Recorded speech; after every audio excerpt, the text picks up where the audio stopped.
I should have been thrilled. My first book, which I wrote as an academic text, expecting an audience of just dozens, had been sold in paperback to a major UK publisher. A study of misogyny, Down Girl canvassed strangulation, sexual harassment, sexual assault, and rape culture. I wanted to get the word out to talk about these issues that matter to me more than almost anything. But when my editor suggested an all-expenses-paid publicity tour of London, with bookstore readings and television appearances, I flinched from the prospect. I felt too fat to be a feminist in public. I felt too big to speak out about the down girl moves that teach girls and women to be small, meek, and quiet.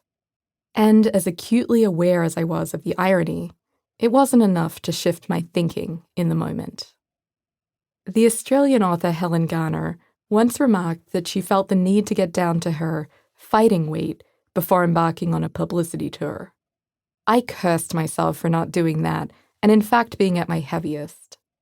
I clocked in then, in early 2019, at a weight that made me, quote-unquote, severely obese, according to the BMI chart my doctor pointed to, frowning.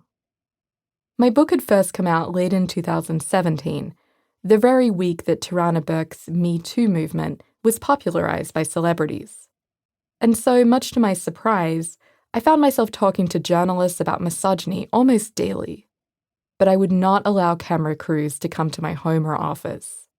I hid my body from the public eye by only ever appearing on camera via Skype so I could control the angle.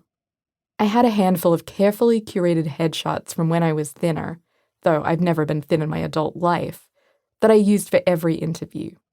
I would agree to give interviews only when they promised to use one of them, rather than sending their own photographer. Sometimes this was a battle.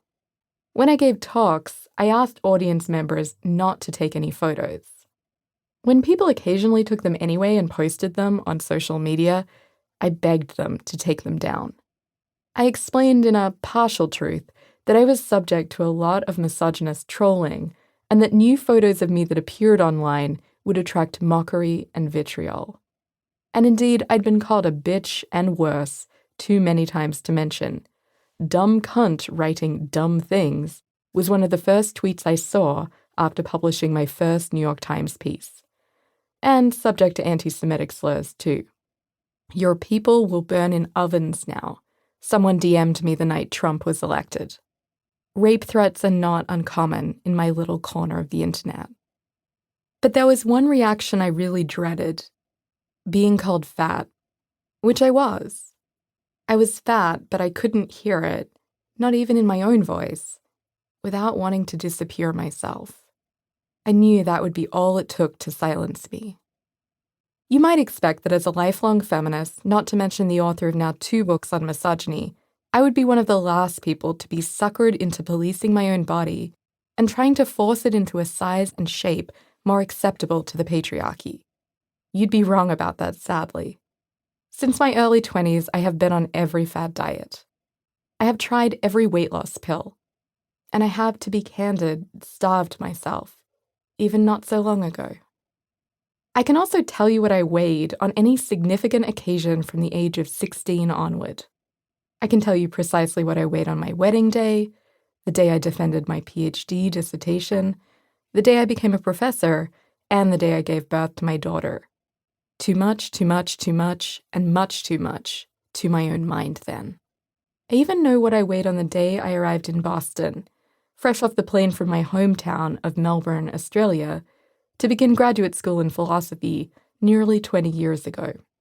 I had packed my scales with all of my worldly possessions in one of 2 overflowing suitcases.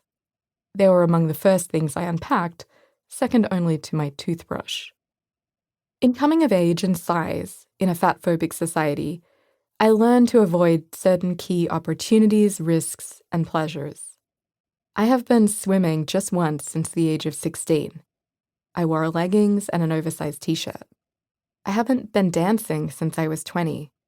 And nobody, save my husband and doctors, has seen the dimpled, stretch-marked backs of my knees over the same time period. My wardrobe is approximately 80% leggings.